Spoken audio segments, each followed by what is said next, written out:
It's so snowy outside, but my apartment's so warm. I admire your etching. I admire your form. Oh, you're just so insistent. I've been waiting so long. And I've been getting ideas from JoeTownsend.com. Horror for the holidays, how about that?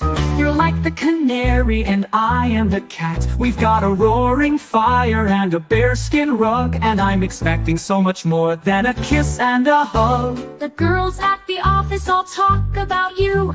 You gotta be stopped, and that's just what I'll do. I feel sick and dizzy. And why is that, you think? When I wasn't looking, you switched our drinks. Horror for the holidays, JoeTownsend.com. I can't feel my legs and I can't move my arms. Please don't let me die, I'll mend my ways. Enjoy your last horror for the holidays. JoeTownsend.com.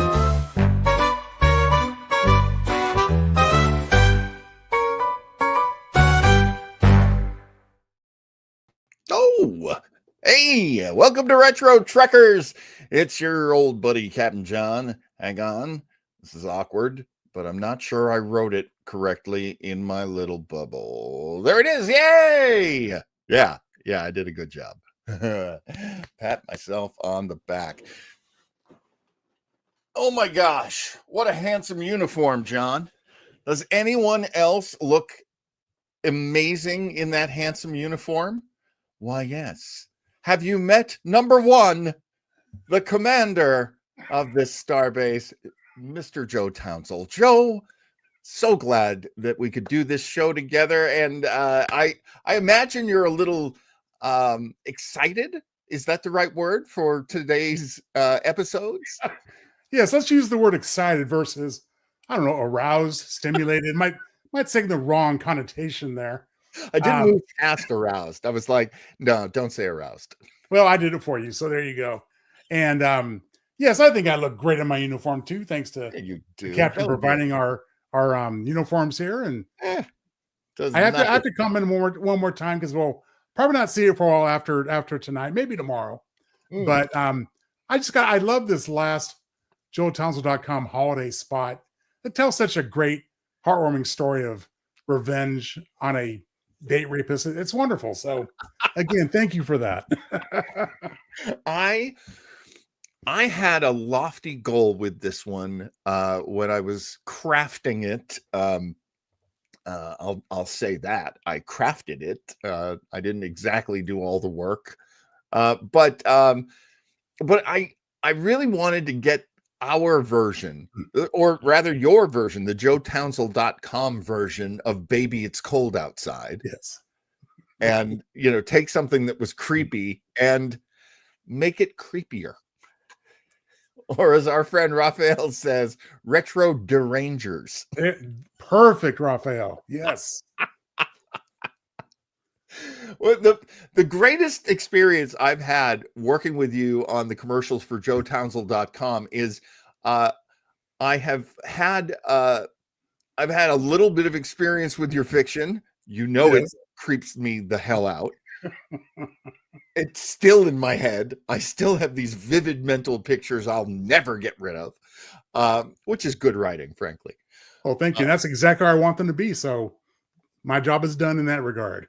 I enjoy so much the sensibility of your writing, which is not so unusual, but not the instinct of the average human being. It feels right in a very wrong way. And you can quote me. So we've got Raphael with us. Ensign Rosario, please take your spot at the com. I'm sorry, the con. You're not cons. Yes. We need you to steer the space station. Oh, please. Somebody steer this station. Raphael brings up a very good point. He is unfamiliar with both of these episodes that we are examining in this one, and we're examining two episodes. That's very unusual for us, Joe. Why are we doing this? You tell the folks at home. Well, we're doing this, I think, because for two reasons. Number one, they're very similar in theme and execution. It's our, as far as our theme for these 3 weeks in titillation, and quite frankly, they're so thin on plot and impact. We could squeeze 2 in this week.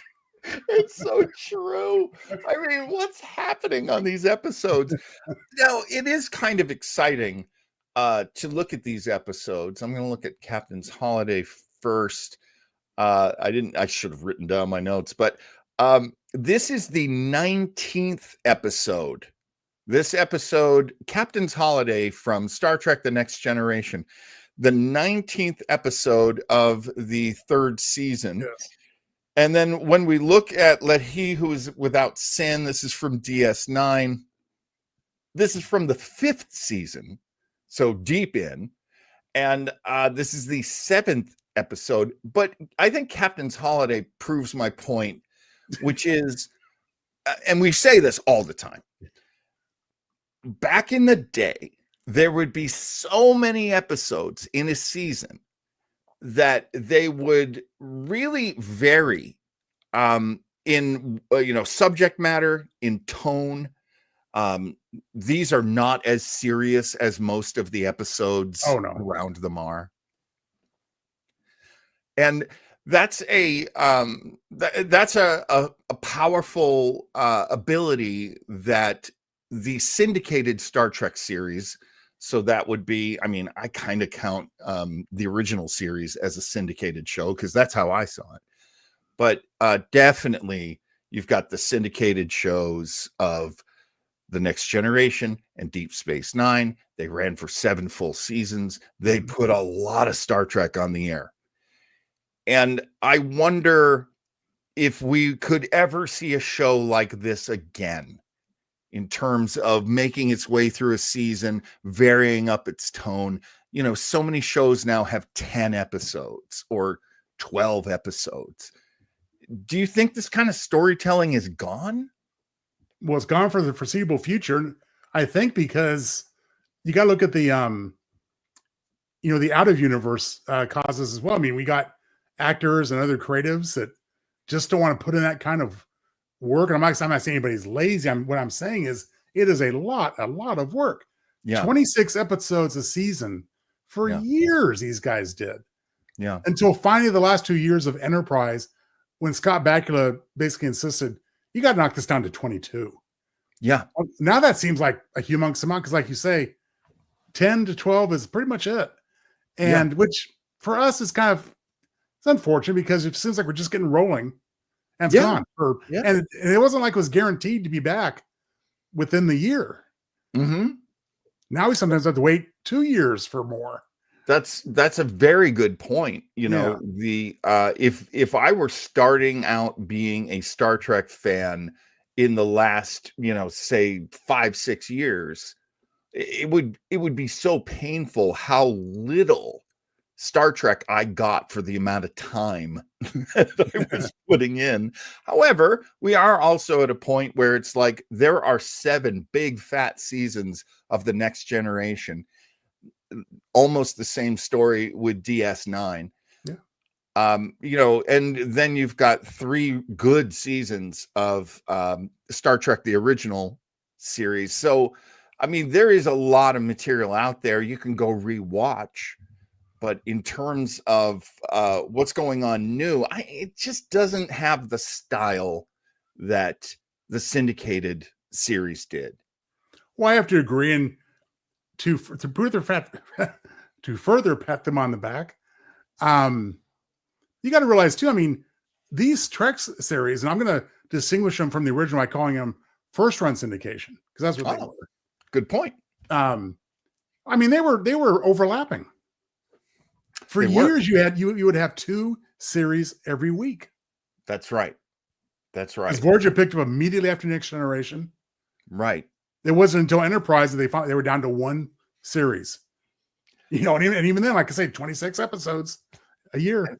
And I was always kind of bothered by that. I was always kind of bothered by the it's so common, this Star Trek. And there would be episodes like the episodes we're going to see right now that not to be cruel and not to drive anyone away from watching our show this moment, but these episodes pretty much suck. Well, as you say that, we can forgive more the occasional turkey. Yeah. When there's a number of them that are better throughout the year, it's a lot less forgivable now when you have 10 and 2 or 3 of them suck, as is the case with Strange New World Season 2, which that's a topic for another time. Oh my gosh, what are we going to do about that, Joe? What are we going to do? Because every time I pick up that show, I just put it right back down. It's like picking up an adorable baby and realizing while you're holding it in front of you, its diaper is full. Anyway. Well, we have SNW Season 3 coming, so what I've seen of it so far, don't look promising, my friend. No. We'll see. Oh, no. Joe, I keep doing this.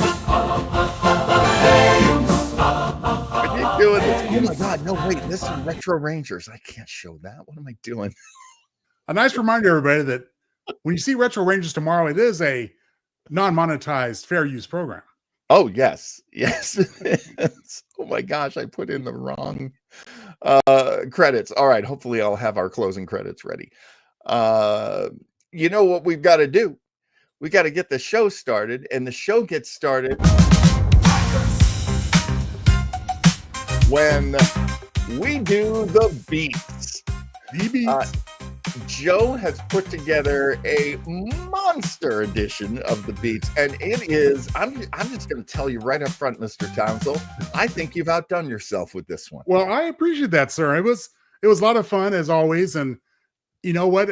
My point earlier that the 2 shows combined are not that hefty. Yeah. It's pretty much the same as a beats for a single episode. So...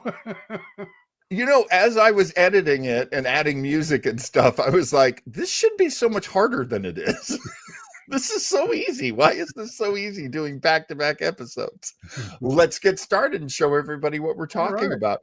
This is where we recap and review the show for you. Here's the recap part. It's time for the beats. Retro Trekkers, Trials and Titillation. Part 2 of 3. Episode 1, R&R on Risa. Captain's Holiday. On Pleasure Planet Risa, oh boy, 2 aliens with 3 noses apiece beam on down. They ask for a nearby computer about Jean-Luc Picard. The computer hasn't heard of this legendary captain. Meanwhile, on the Enterprise, Picard and Troy have just wrapped up a mind-numbing trade negotiation. Troy has decided that Jean-Luc is burned out and needs a vacay. Ultimately, he caves in. The captain gets it on all sides, but reluctantly agrees to shore leave when the threat of Troy's mother visiting rears its ugly head. And guess which world is on their current course? Well, Risa. Will you give me a little souvenir while you're there, Captain? It's called a Horgon and will make a great paperweight. Picard agrees, and Riker snickers. Picard beams on down to Risa and is immediately smooched by a strange but sexy woman. But it's all distraction to throw off an annoying Ferengi that's stalking her. The 2 nosy aliens watch from afar. Picard is minding his own business, trying to get a little light reading done, when another gorgeous girl approaches. Turns out the Horgon is a fertility symbol, and a signal that its owner is a horny MFer. Riker, you joker. Picard tells the comely lass that she's looking for Jamaharan in all the wrong places. Now it's the Ferengi's turn to bother Picard. I know you're working with the girl I'm stalking. Just hand over the disc, and I'll be in my merry way. Not intimidated, Jean-Luc chases the Ferengi off. But there's no peace for the captain yet. Vash, the woman who smooched him earlier, reappears. Now this is chemistry. When the couple are confronted by the Ferengi yet again, Vash slips the disc into Picard's robe pocket. Picard walks into his room to find the 2 nosy aliens waiting for him there. They are Vorgons, They've come from the 27th century looking for the Tox Utat. It was sent to the distant past by its creator to keep it from falling into the wrong hands. The Vorgons claim that according to history books of their time, the Tox Utat was found by Jean-Luc Picard while vacationing on Risa. They've come to take possession of the device so they can be safely returned to the proper authorities in their own timeline. Well, don't look at me, guy. I don't have it. But after they leave, Picard finds the disc in his pocket. Oh, Vash, you joker. Picard heads over to Vash's room, which has been ransacked by the Ferengi. Here's your disc back. Well, Vash comes clean. Mostly. She was assistant to an archaeologist who made the Tox Utat his life's work. The Ferengi with the Vulcan name, Sovak, knew this professor. They occasionally partnered in some less than savory dealings. No way, Ferengi. Why don't you get some umox with some of those fetching Risa women out yonder? Picard and Vash team up to recover the Tox Utat. On the way out of the resort, Picard and Vash have to deal with Sovak one more time. Captain is short. Picard punches the annoying Ferengi in the nose.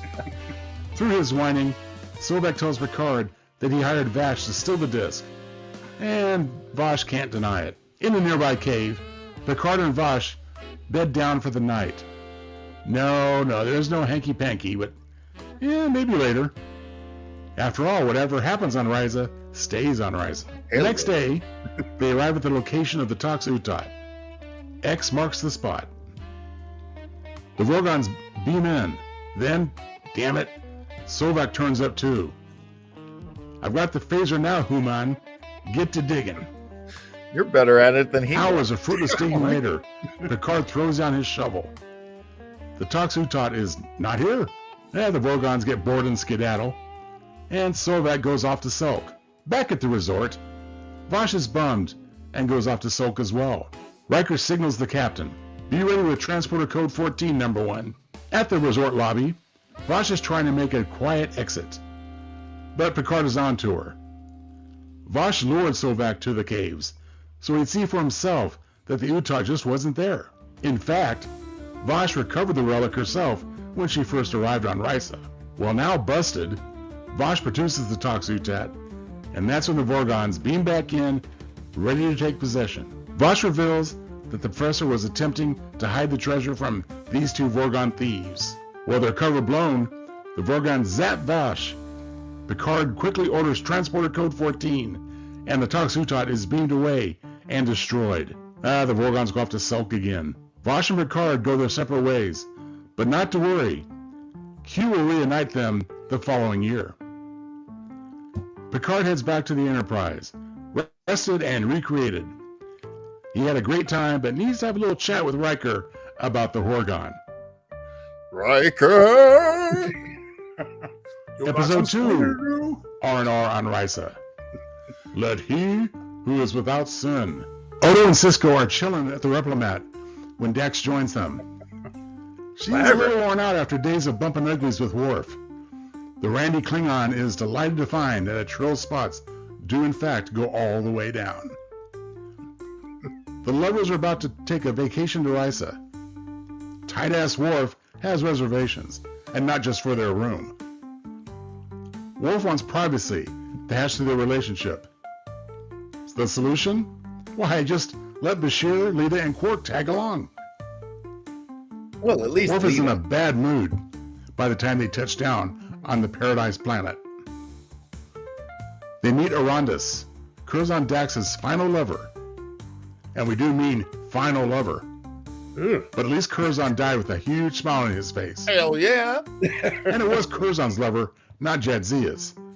But right now, Worf fails to see the difference. Either way is good. They then encounter Pascal Fullerton, leader of the New Essentialist. He preaches a return to traditional Federation values. Well, Worf seems to agree, and Dax is not impressed. Meanwhile, Quark is on the prowl to bang some locals. Quark, you scamp. Also, meanwhile, Bashir and Lita seem to be hitting on everyone except each other. Worf gives a grunt of disapproval. Worf refuses to go swimming with Dax and instead drags her to the essentialist speech.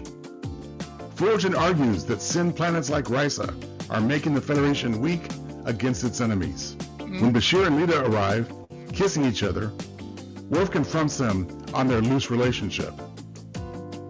They explain that they're conducting the Bajoran rite of separation, a way of breaking up that celebrates the relationship they had. Seems that Lita had a thing for Ferengi dudes all along. What? The Essentialists storm in and hold everyone at phaser point, but it's all a ruse. Fullerton explains there was simply a demonstration to show that no one is ever safe. Well, good point, says Worf. BS, says Dax. Dax decides to have some sensual sculpting with Aranda. Oh, yeah. Worf discovers her and is pissed. He runs off to the Essentialist and tells them that he knows how they can drive everyone off the planet Risa. Dax is having a heart-to-heart with the others. Suddenly, they're interrupted by lightning and thunder. The Essentialists arrive and announce that they've hacked Risa's weather machines to ruin its weather for several days as a reminder that everything on the planet is artificial. What party poopers. This is all So everyone's fake, vacation is ruined and people start packing to leave. Dax criticizes Worf about his role in this stunt, but he's one stubborn Klingon. Unbeknownst to him, however, Fullerton plans on going much further with his demonstrations. Dax finally confronts Worf on why he's such a tight ass. Worf confesses that, growing up among humans, he was always the largest and strongest. During a soccer game, he accidentally headbutted a fellow player and killed him. Ooh, man, those Klingon forehead ridges are lethal. Yeah, baby. Since then, Worf learned restraint, and it's now who he is. Dax hears him and once again begs him to trust her. After all, she didn't break in two during their prior roles in the hay, now did she? They are interrupted by earthquakes. Fullerton has cranked the weather machines to overdrive. Worf takes back the controls. Fullerton warns Worf that he's putting the safety of the Federation and its values at risk. But Worf says that trust is a Federation value and they must trust its citizens and each other. Not moved, Fullerton calls Worf a wimp, then slaps him. In response, the Klingon belts him a good one. So now Risa is back to normal, and everyone is preparing to head out. Aranda sees off Dax and Worf, ponders asking for menage a trois, and decides to leave well enough alone. Now alone on the beach, Dax takes Worf aside and invites him to go for that skinny dip. I'm so glad you got over being such a tight-ass, Worf. You have no idea, Dax, baby. I'm meeting Jean-Luc for a trip to that Rubicon system. You know, the place where the TNG episode Justice took place, and the home of the nearly naked Ito. A nice planet. And when in Rome. And so, the horny adventures continue. Oh, baby. Oh, baby. Yes, we got 3 episodes for you. Oh man, that's kind of perfect. We've done the beats. Now it's on to the next thing we do. Let's get down and dirty and let's talk about these shows and all the thoughts and all the feelings. And Joe, I just want to say right up front that something I didn't appreciate at the time, but I appreciated in the rewatch, was how much nudity they were going for in these episodes. Wow, that's a lot. I saw a lot of butt cheek. A lot of butt cheek. I was looking for some stills from that Justice episode because there was a lot of butt cheek in that one, but they're pretty hard to find. That was about all I could rummage up. Good for Paramount. Paramount's like, no, you want to see the butt cheek? You come to us. You come to us. No, I mean, clearly both episodes, and they could be seen as a loose 2-parter. That's how we're choosing to look at them. Yeah. What can I say? I mean, there's a little Indiana Jones going on, and then Captain Salday. Yeah, a little bit of time. I mean, that one is amusing, keeps your attention. It obviously introduces Vash, who is someone who would come back a couple times. Right. And that alone makes it worthwhile. But I gotta tell you, poor let he who was without sin. I mean, what was this? I mean, now I don't have a lot of tidbits. I'll just go ahead and use one now. Yeah. In the beginning of Captain's Holiday, if you look closely, you can see Michael Dorn out of makeup. No. As an extra, a background extra. No way, really? Yeah. So I'm wondering if they let him go to Risa again as a human, would he have had a better time? I'm sure he would have. It just rang so false. That's wild because they really did try to make it look like this big horny party. Yeah. And it's just funny to me that Dorn's like, what do you mean I'm not working that day? I'm working that day. First, I'm going to start with some thoughts about Captain's Holiday, because I do agree with you. Let he who is without sin was born under a bad star. That episode barely had a chance. And it was more of an echo, as you point out, of Captain's Holiday than it was, a really great idea for an episode. So Captain's Holiday, here's the thing that ruined it for me. I have seen Maltese Falcon. I've heard the radio show, never read the book. It's entirely lifted from Maltese Falcon. There's a woman and she's being pursued by a terribly creepy guy who thinks she has the thing. And of course, what do we call that when there's the thing that everybody's after? We call that the MacGuffin. The MacGuffin. I was waiting for that. Vaughn is with us. Good to see you, Vaughn. Good old Randy Risa. Absolutely. Now, there is this, everybody's trying to get the MacGuffin. Everybody's trying to get the thing. And that's the Tox Utat. Am I saying that right? The Tox Utat. And I have a lot of problems with this one because I don't like Vash. Oh, okay. Please elaborate. One of the things that I've always objected to in the Next Generation, and I mean, let's be clear, I don't hate Next Generation. No. I like it a lot. One of the things that happens with Next Generation quite a bit is they didn't take their actors from movies. They didn't take their actors from the theater. They took their actors from soap operas.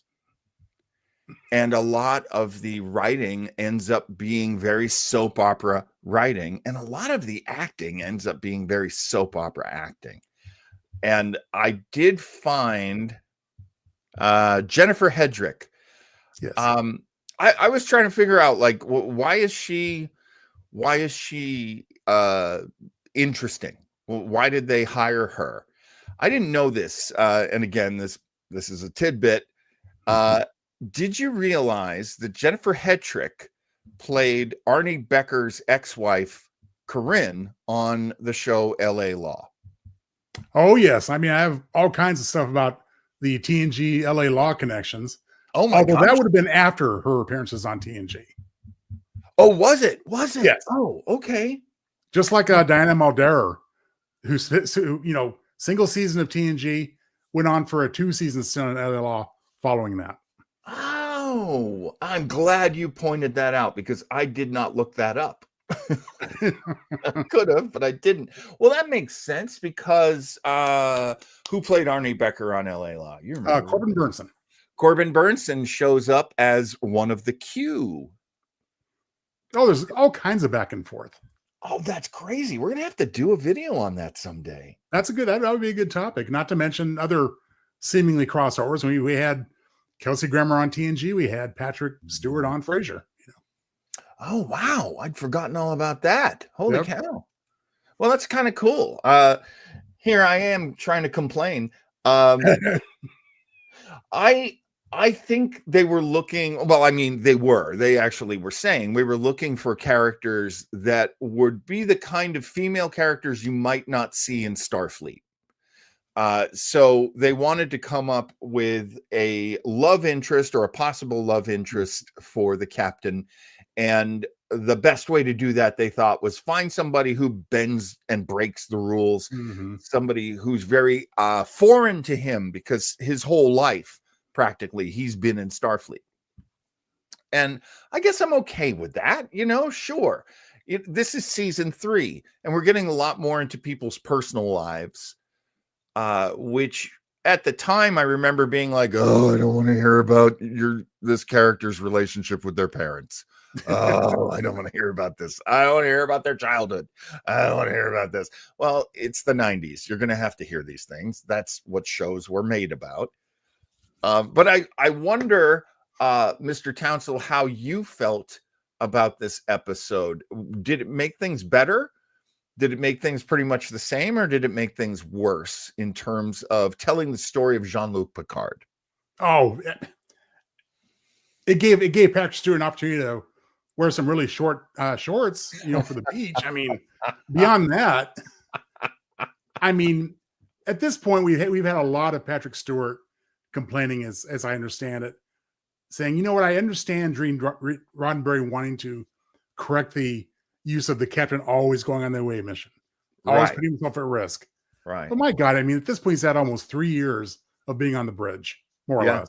Yeah. And so he says, I want to have some fun too. Yeah. And this would turn out to be actually the first of quite a few episodes, I think, where you take Captain Picard into a different situation, and the rest of the cast is pretty much ignored for the rest. Which you can do, I think, when you've got 26 to 30 episodes a season. Yeah. Granted, I was always one of those people who was like, oh, it's a, blank episode. Great example of that would be Counselor Troy. Oh, it's a Counselor Troy episode. I don't have to watch this one. What's her mom's name again? Laxwana.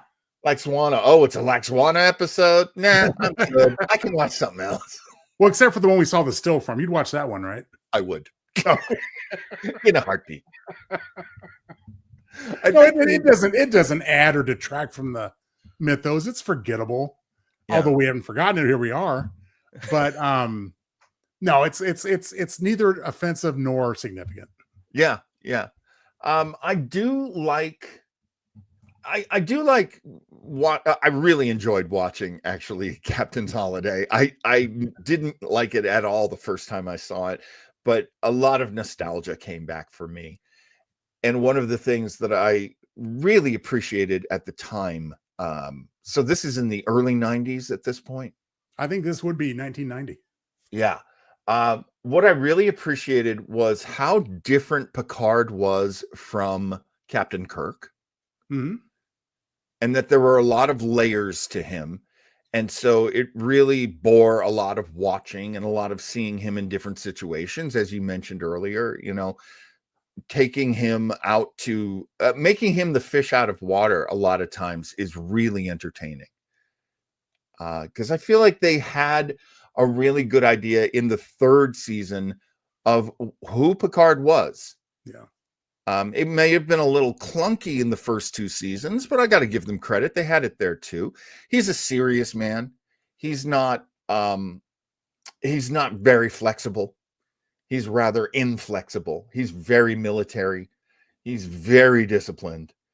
I also love, as you pointed out, that this is the episode where they go, Patrick Stewart's kind of hot. Yeah. He's wearing a bathing suit and a big open shirt the whole time, practically. And I do like, too, that they're like, hey, this is the sexy episode. Everybody's got to put their goodies on display. Oh, yeah. And, I mean, let's say, I got to make sure I get her Hetrick. Jennifer Hetrick looks fantastic. I love that her body looked so great. and that they had the big loose shirt as one would wear at a resort, but you keep getting this sort of peekaboo at like, oh no, she is tight as a drum. Good for her. But I don't know, she just wasn't va-va-voom enough for me. You know, Captain Kirk had really sexy women from week to week, and they bring in a woman who, frankly, I would buy a house from her. You know, I would happily stand in line at the grocery store behind her. But how is she the woman?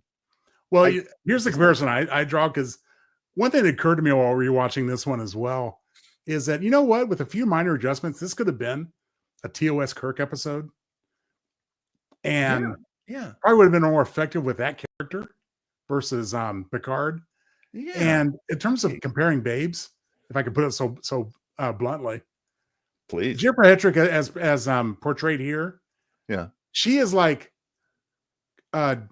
Gillian Taylor is to Kirk in Star Trek 4. It's like it's just like kind of like just that much above platonic. Yeah. You know. Yeah. I mean, there's she really put the work in. I'll give her that. And they do create situations that are, you know, leading to a will they or won't they kind of a thing. They knew, I mean, from what I've read, they knew they wanted to bring her back. They knew that this was a good character. But yeah, I don't love the casting and the acting that she was doing. I wasn't in love with that either. You know me, I don't like going after actors, but it was very soap opera and it kind of took me out of it. And I really wasn't enjoying it much on that level. Let's talk about, is his name Sarek? It's Sovok. Sovok. Which to me is such a totally Vulcan name for Ferengi. Is it Sovok? Well, he's a really early Ferengi, is he not? We've seen a couple of Ferengi first before this, but this I'm sure we had more than this, but I mean, this is mid third season, so we had 2 Ferengi episodes more or less in the first year.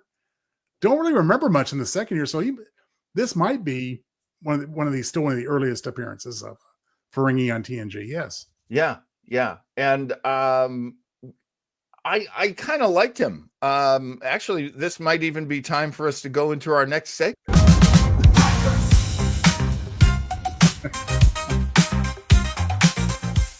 I think he was the most interesting part of this episode, and I don't say that because I love Ferengi. But you make such a good one, John. Oh no, I love being a Ferengi. Don't get me wrong. No, I love it when you draw me as a Ferengi. That makes John Weber, self-loathing Ferengi. Very much so. Extremely, very much so. The thing that I really loved about him is he's played by Max Grodenchik. Yes, he is. Oh my God. So Max Grodenchik plays Rom in DS9 and is so like, it's so funny. When I was watching Rom, I remember thinking all the time, is this even an actor? This guy he's so big. He's so, Moogie. He's so comical, but I get it because Max, I mean, the thing that confused me is Max Grodenchik is really good. He's a good actor. Mm-hmm. He's been great in a lot of things and has a ton of talent. I always wondered, like, why is Rom so stupid, so comically stupid? And part of that, I think, to answer my own question, is I think they wanted to make the guy who plays Quark. That would be Armin Shimmerman. Oh, God, thank you. Armin Shimmerman is really good, but he has to be the older brother. He has to be the more capable one, which lowers Rom in his abilities. He can't be quite as smart. He can't be fast. He can't be clever. The character that Grodenchik plays in Captain's Holiday, boy, he's really good. He's not strong. He's weak, but he's a blusterer. Yeah. And Let me ask you this. This is so dumb that I'm even asking you this. So the beings from the future are really from the future? I think after rewatching, there's a couple things I finally decided, okay, I thought they were ambivalent before. I'm just going to make a decision on both. Yeah. The first one is, yes, they're from the future, but they're just, ne'er-do-wells from the future, Right. They have the historical knowledge. Yeah. Not the intelligence, apparently, to think, well, maybe Picard manipulated the destruction of the Toxutot, And that was the other thing. I was like, did they actually destroy it or just make it look like it exploded? But after watching it, I said, I guess they actually destroyed it. I thought for sure they did that thing where you beam something in that explodes, but you beam out the other thing. That's happened on Star Trek so many times. But yeah, I think you're right. Like, I think they really did. I think he destroyed it, which I guess. Think if not, we would have had maybe one additional scene at the very end where Picard's like admiring his prize or something. I mean, if you're going to rip off the Maltese Falcon, there has to be that scene of like, what is this? This is the thing, the stuff of which dreams are made. You got to steal the last line if you're going to steal any of it. I am not giving enough attention to our second feature. So let's start talking about, oh boy, let he who is without sin. And can I just say, they should have known from that title that this was going to be terrible. I mean, well, and not that it's fair to judge, but again, we're talking about the disparity of quality sometimes within a multi-episode season. Yep. But this poor episode, for one thing, had the big disadvantage of immediately following Trials and Tribulations. Right. Good point. One of the best episodes, and we knew at the time it was an amazing episode. There was a lot of hype and a lot of self-congratulation, but it fit. I mean, they really did put out a great episode, and then this one. I mean, I'm sure they may have been produced concurrently, but they say, you know what? Everyone's on a high from the Tribbles episode. Let's just stick this thing in there. There's also the I don't know how things were for them in trying to get Nielsen ratings, because syndicated, especially first run syndication, had different kinds of ratings. I'm not sure Nielsen did those. I think it was more Arbitron, which was a different way of measuring ratings. But you go from the really high profile, effects heavy Trials and Tribulations, which is funny and related to the franchise. It's got so many great things going for it. And then you basically go for semi-nudity. Yeah. And Vanessa Williams, which we love her. I've been a big fan of hers, for years and years. Yes. But as far as stunt casting goes, that's pretty much the definition. I totally agree. I actually, until I read the tidbits about her casting, do you have those in your tidbits? No, so I'll leave it to you to tell us about that. I'll dig those out. I brought something to the party. Who knew? There's that, and there's just the sense that what this whole planet is about is the different ways that you can use the kind of libertine pleasures. Which ends up being I don't know if it's a twist ending to the relationship of Dr. Bashir and Lita. Everyone thinks they're going to get really intimate, but actually they're winding down their relationship by going to this place. Which to me was probably the most satisfying aspect of the story, the sea story, basically. Yeah. But, I said, okay, that's cool. I like that. That's a good nugget of Bajoran culture, Yeah. I mean, we actually see it in action. So the question I would have of is that such a good idea? I mean, we're seeing it work. So yeah, it's a fine idea. But there's a lot going on.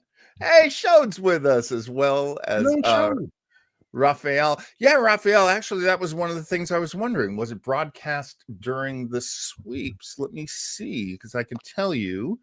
Well, probably, because, again, the episode preceding it would definitely have been a sweeps episode. Yes, it was it was in November. Yeah, there you go. November was one of the sweeps months, as was February, as was May.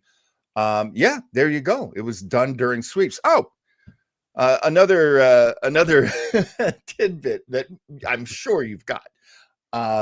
Let's hang on. Got to organize my show here. Can't do it through talent. Oh, any MVPs for Let He Who's Without Sin? I guess I'm going Max Rodenchick for me. Well, I mean, I'm going to kind of take a John Weber thing here. Now, I'm loosely defining MVP this week as someone that maybe isn't, and I don't want to pick on one guy, but the only person I could find other than the actors that are connected to both episodes was Ira Stephen Bear, who is a writer on both. Good point. So whatever pluses and minuses are brought to this unofficial duology, I have to give him my MVP vote. No, that's a very good point. Ira Stephen Bear, I don't know if I appreciated him so much while I was watching Next Generation and Deep Space Nine, but once I saw the Deep Space Nine documentary, The Things We Left Behind, that's when I really began to appreciate him. Really saw like how, I'm a Ronald D. Moore fan forever. And the fact that they're good friends and that they work together really well, that was a big part of it for me. But here's the thing that I loved about Ira Stephen Bear talking about this episode. He goes, yeah, it was all right. Yeah. Well, I don't think it was ever designed to be anything, in a major franchise shaking way, Right. Raphael wants to know, is Ira the Joe Townsend of Star Trek? I would take that as a compliment. Sure. It could be, because I don't think people understand how competent and how productive Joe is next to the guy he works with. Let's just say that we enhance each other's strengths and we make up it to some extent for each other's not so strengths. I think that's a fair statement. This is why he's a writer. I make up words like not so strengths just to avoid using words like weakness. Which I love you so much for that. Not so strength. I think that's going on my ID card. Not so. I reminded John a couple weeks ago. I said, we don't use the word old when referring to our past shows and so forth. We refer to the classic episodes. They have nothing old. I mean, thank God I have you here, because you came up with the phrase vintage voyages like that. Like, we should show some of our old episodes. And you're like, vintage voyages. Yes. Rafa, I was asking, do we need it behind the scenes? Actually, maybe I'll talk John someday into putting out there some of the chats we have after the show that you're not privy to. I'll keep taping some of them. I'm sure we're going to find some good stuff. We're running up to almost 50 minutes here. I think it's time to get to tidbits. So,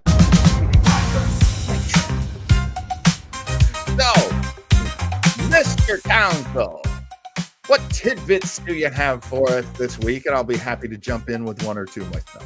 Well, like I said, not a lot. I think sometimes we overlap quite a bit in our categories. But the one thing I want to mention is that Deidre Hodge, beautiful actress. She was, of course, the Rycian woman in Captain's Holiday, who is, noticing his Horgon. Smoking! She's a smoke show. She's so hot. She is. Yeah. And then we would see her not in He Who's Without Sin, of course, but in the prior episode, Trials and Tribulations. Oh, that's right. As Major Watley. Not Major. Whatever rank was, Dr. Watley, what have you. Yes. But so she came back for that. So good casting there in both episodes. Keeping in the spirit of titillation, Sir Patrick Stewart did have an affair with Jennifer Hedrick while filming this episode, Captain's Holiday. Okay. So a little real life hanky panky there. Oh my God. Oh my God. Okay, everything's changed. Oh man, my wife is going to be so angry when I tell her. Oh, Oh, so mad. So mad. She never liked Vosh, and I always knew she had a thing for Patrick Stewart. And when oh, she hears that, oh boy. oh, sorry, Oh. Leslie. So sorry. Raphael's, dare I say, titbits? No, do not. Actually, it's okay. YouTube asks me all the time, is this a show for children? And I'm like, no, it is not. We don't like to work blue, but dish, baby, dish. I have a really bitchy story from Let He Who's Without Sin. Oh, let's hear it. So apparently, our beloved Vanessa Williams was not cast in this episode. It was given to another actress. I'm trying to find it and I can't. And they were going right up to, okay, here it is. I'm reading off Memory Alpha. South African actress Sue-Ann Brown was initially accepted for the role of Arandis before Vanessa Williams. Okay. By the time Brown arrived for her costume fitting from South Africa, she was informed that Williams had expressed interest in the role, and it happened the night before she arrived in America, and Vanessa Williams had the part, and Sue-Ann Brown was unemployed. Oh, we're sorry, Suzanne, but you know what else would have given this episode a little of interest otherwise? We didn't have Vanessa in there. I mean, that's the thing, especially when it comes to like well-known people, they would bend the rules to get them on the show. And, you know, a lot of well-known actors like Vanessa Williams were not showing up in first-run syndication shows. Yeah. So, yeah, you kind of got to let them have that one. Ronald D. Moore said about it later, the role was there before Vanessa. We had the role already written. The show was in pre-production. And suddenly we learned of her interest in the show and her willingness to do the part as it was written, which is a big deal to a writer. There's also I'm just going to throw this one in really quick. In the promo for this episode, the preview this week on Deep Space Nine, Lita is nude, but in a bathtub. Mm-hmm. They changed that scene. In the scene where Worf walks in on Lita and her Rysian companion, who is wearing the purple mesh tank top. Lita was originally naked in the bathtub. This is evident in the original 30-second promo spot. Chase Masterson, who played Lita, said, sometimes fans ask why there was a different scenario, including wardrobe, because I don't know if you remember, but the scene they did use, of course you remember, she's wearing a robe and you can see some cleavage. Oh, yes. My God. It's so great. Chase Masterson, I love you. Oh, who doesn't? Eyes up here, Joe. She said, we originally shot the scene on a closed set and we had very little clothing. And then I'll never forget to this day, I got called into Rick's office and he said, you know, we're going to have to reshoot the massage scene because it's too sexy for Star Trek. Oh. And Chase Masterson says, wow, thank you. I mean, I'm sorry. And she said, I'm really glad we redid the scene because it's much more elegantly done the second time around. Well, I have one response to that, Chase. Should have left it alone. And as you had said earlier, it's very hard to find these images. I looked. The only picture I could find of her in the bathtub was like this big. Oh, yeah. Tiny little thumbnail. I read somewhere that a still from that scene is on StarTrek.com, so I'm gonna go have a look. Yeah. See if you can find it any better image than I can and send it to me. No, you can.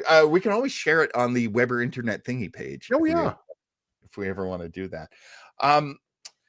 This episode was directed by Renee Aubergenois, who plays Odo. I actually thought the directing was not a problem. I liked the directing.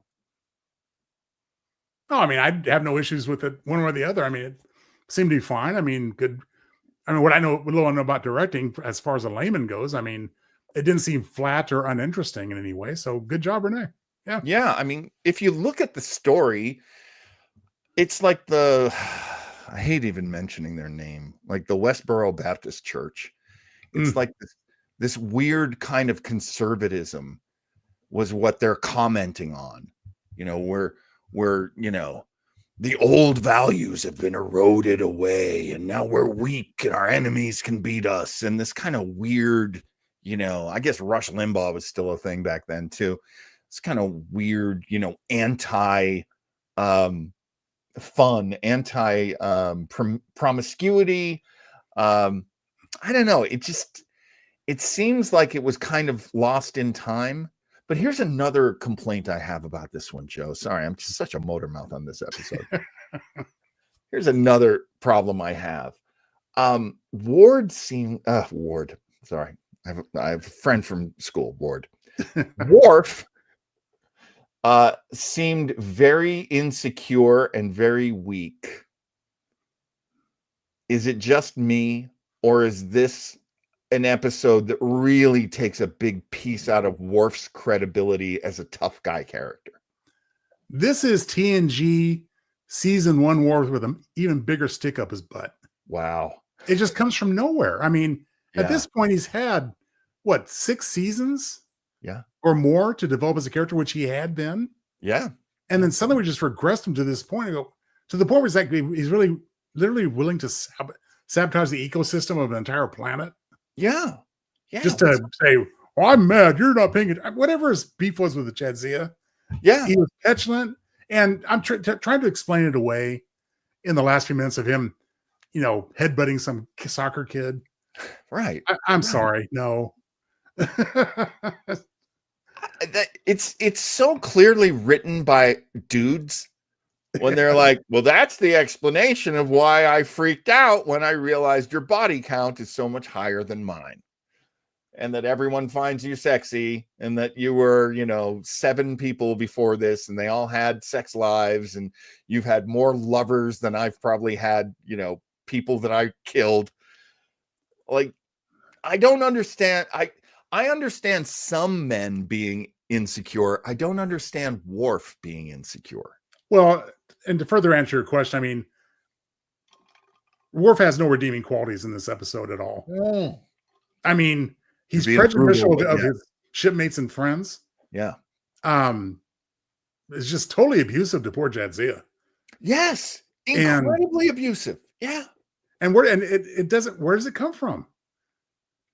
A word processor. Yeah. And the fact he's willing to take a skinny dip in the ocean at the end. I'm sorry, it's not enough of a redemption arc for me. Yeah, I mean, it just goes to, if it proves anything, it proves the maturity of Dax. Yeah. But we already knew that. We already knew that she had the maturity of all these adults, that she had been before that the symbiote had been before that. I don't know. Just really weak writing, really not fun.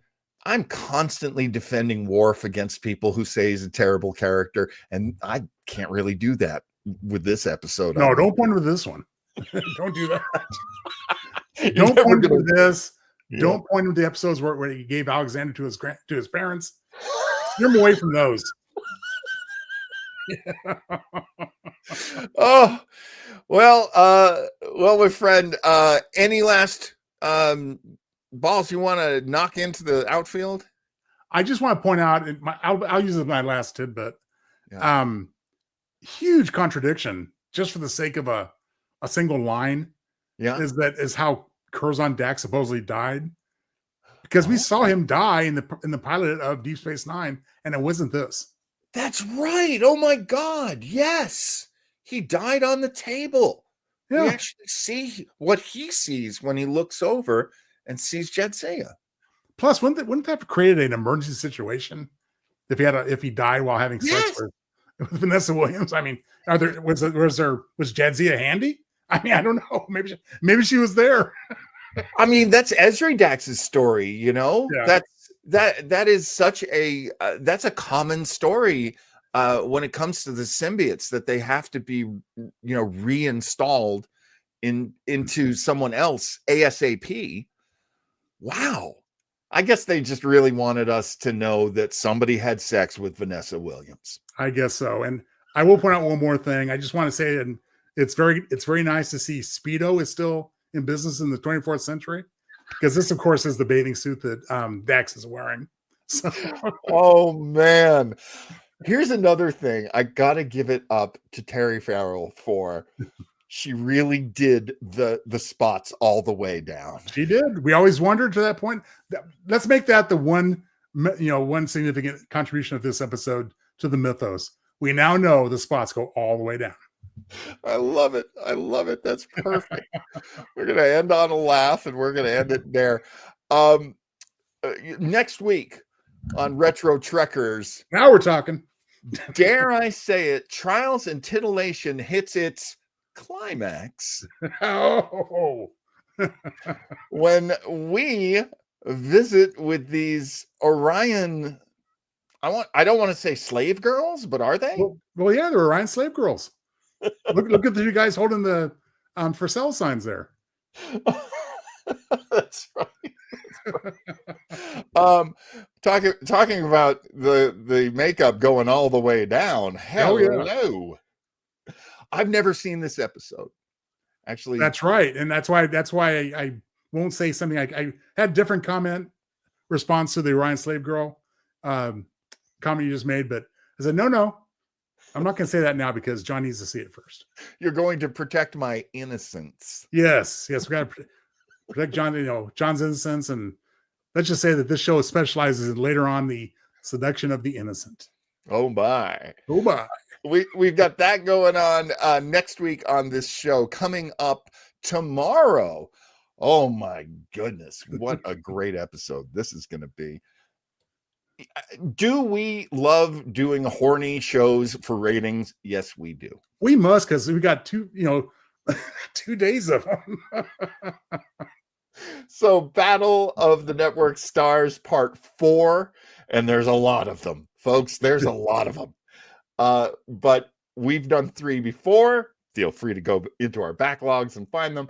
But yes, over on our YouTube channel, Retro Rangers HQ, you will find us here tomorrow watching Battle of the Network Stars. Looking forward to this one, man. This one looks great.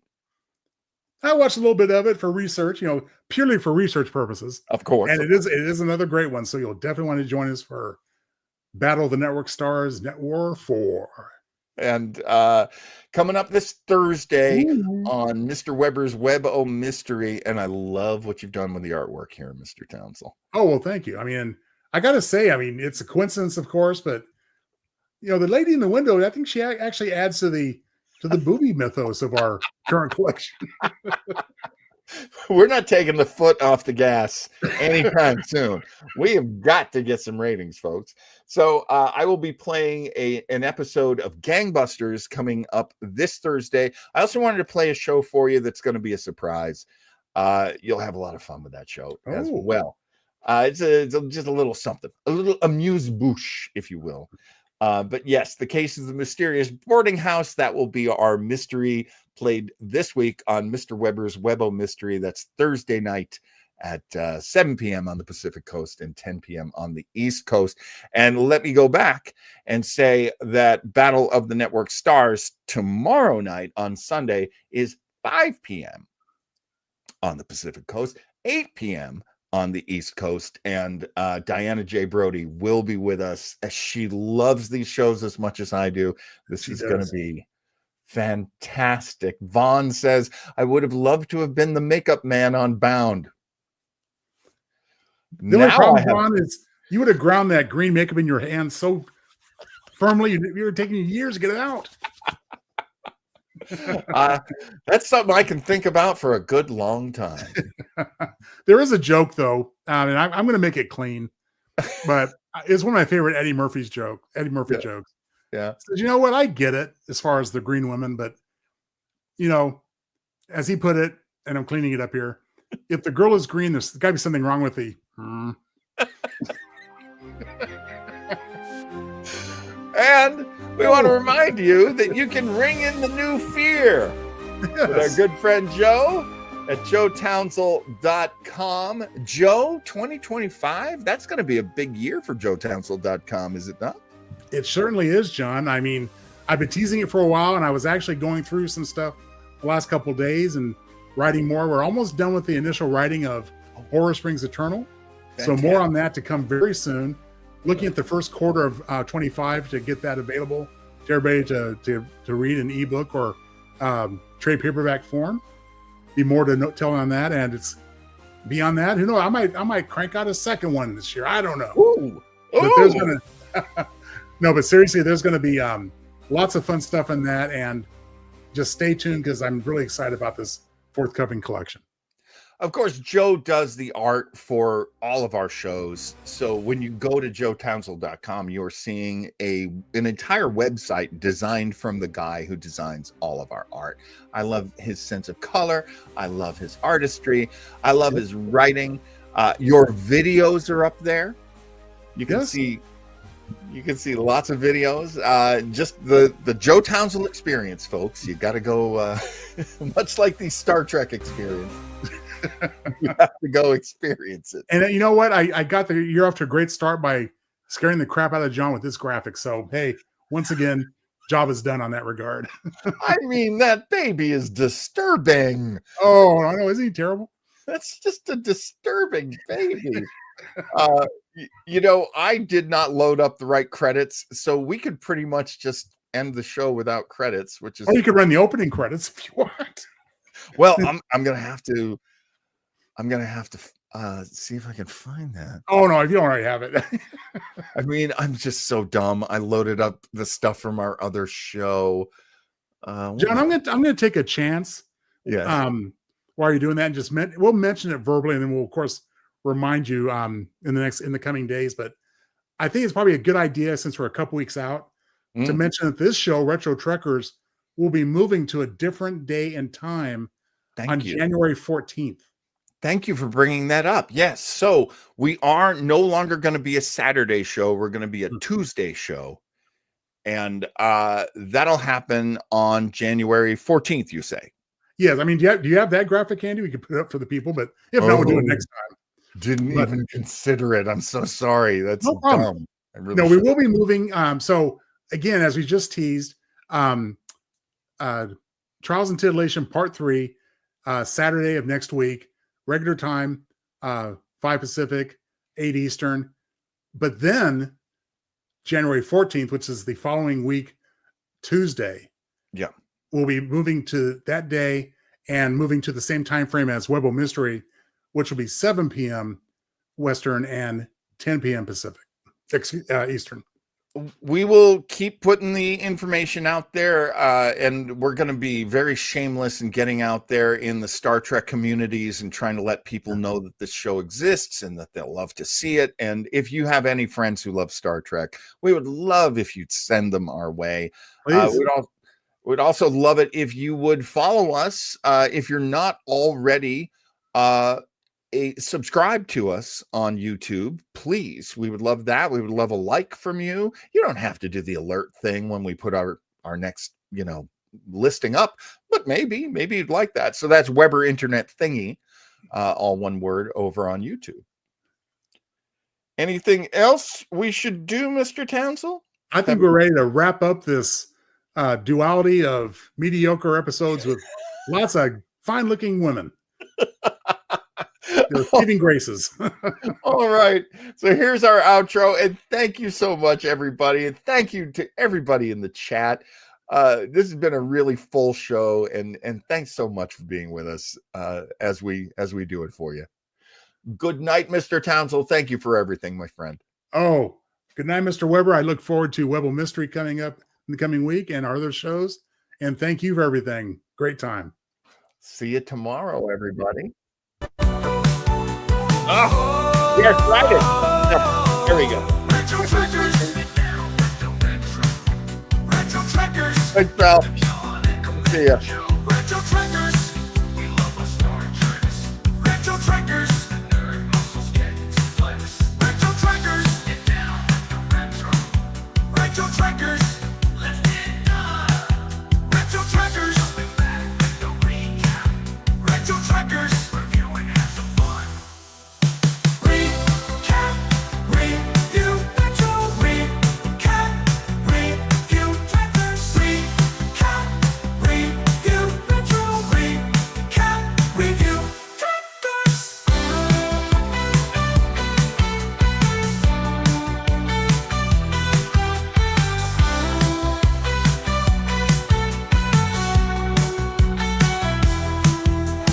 Recap, review, retro.